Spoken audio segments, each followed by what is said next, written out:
Barack Obama's parting words to his closest foreign partner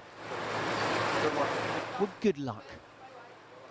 The outgoing US president says a Donald Trump White House will still value the fundamentals of the transatlantic alliance. But neither leader hides that the relationship may well look rather different. For one thing, the president-elect has promised to thaw relations between Washington and Moscow. That is not yet in his power, though.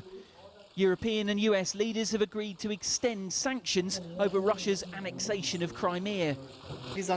We talked about sanctions in the context of Ukraine. The US president said, and we all agreed, that we all stand together as the United Nations of the European Union. We want to make progress on the Minsk agreement. Up until now, there has been no visible progress.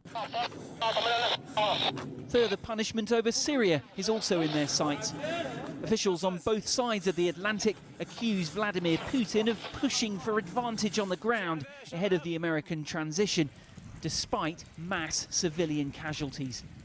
On Syria, of course, looking at Aleppo, we were united in our condemnation of the atrocities that are taking place there.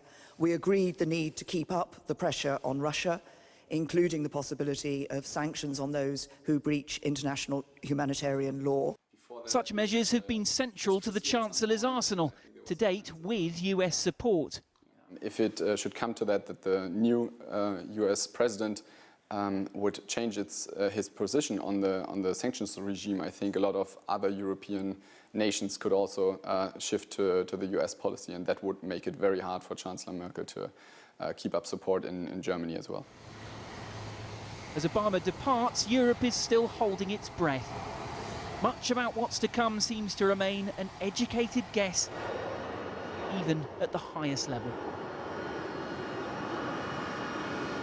The president-elect continues to wrong foot the establishment, arranging a meeting with the Japanese Prime Minister without the full involvement of the US State Department, extending a casual invite to the British Prime Minister to come and see him should she be visiting the United States. But there has been cautious optimism amongst leaders here that beneath the unpredictable and unorthodox Donald Trump may emerge a president of some continuities. Henderson, CCTV, Berlin.